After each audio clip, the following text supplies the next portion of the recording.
Bismillah ya, Assalamualaikum warahmatullahi wabarakatuh. Apa kabar hari ini? Alhamdulillah hari ini kita bertemu kembali dalam pembelajaran daring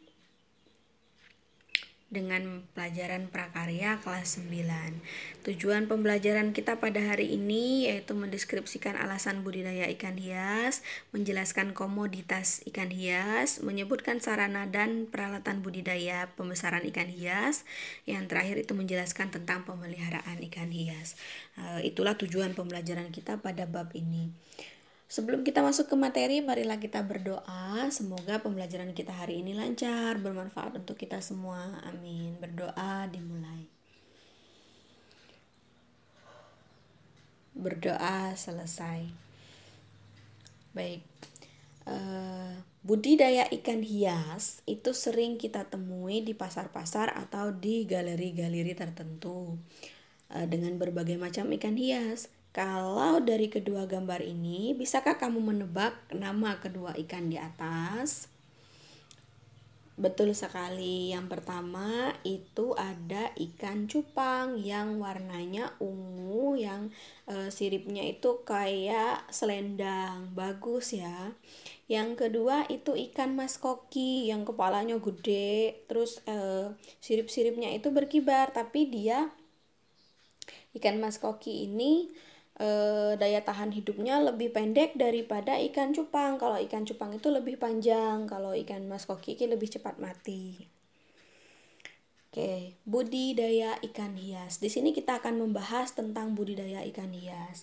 Yang pertama itu alasan kenapa orang Indonesia itu lebih banyak membudidayakan ikan hias, karena budidaya ikan hias itu dikembangkan untuk memenuhi keinginan para penggemar ikan hias dan permintaan ekspor yang mampu menghasilkan devisa negara cukup besar.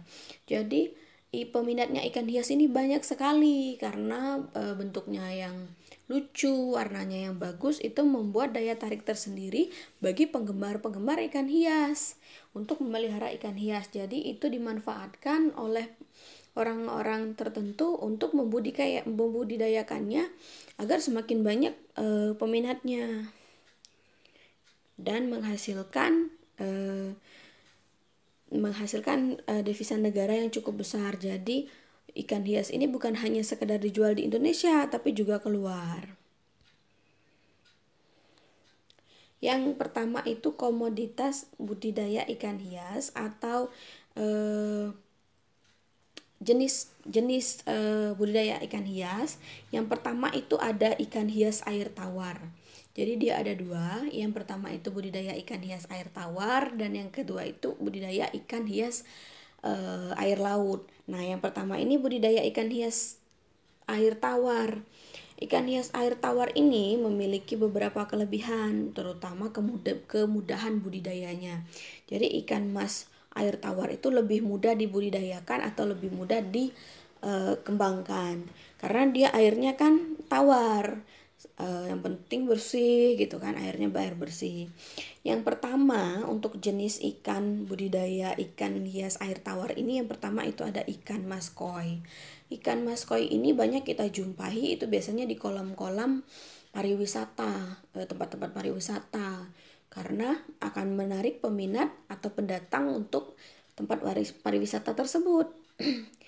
Yang kedua itu ikan cupang. Kalau ikan cupang biasanya kita temui itu ada di penjual-penjual keliling sekolahan untuk menarik daya peminat anak-anak kecil di SD atau di SMP seperti kalian, karena warnanya yang bagus itu akan menimbulkan minat untuk anak-anak membeli, sehingga ikan cupang ini banyak dibudidayakan. Yang ketiga itu ada ikan arwana.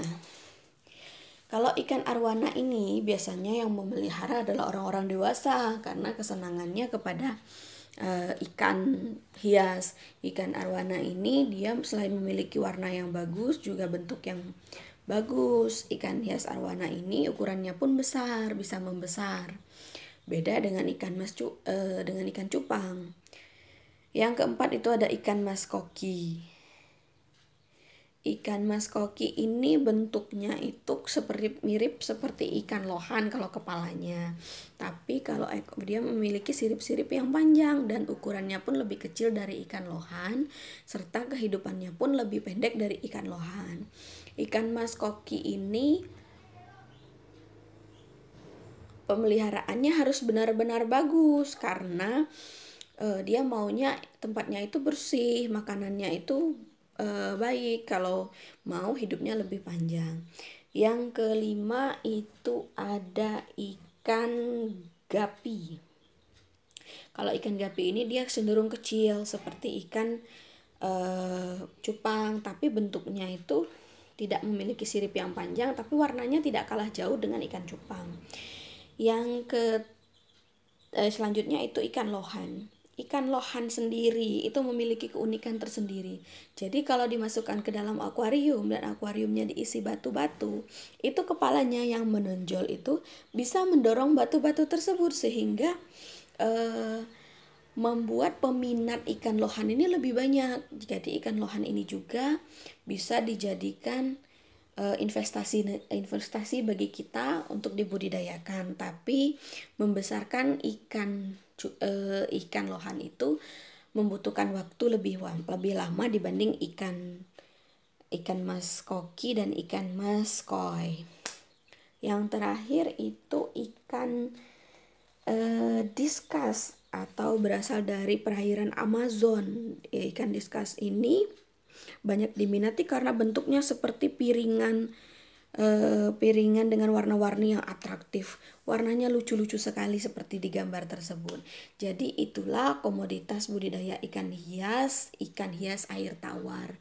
Di air tawar lebih mudah membudidayakannya karena perawatannya hanya berdasarkan airnya yang bagus dan airnya yang bersih dan makanannya yang bagus.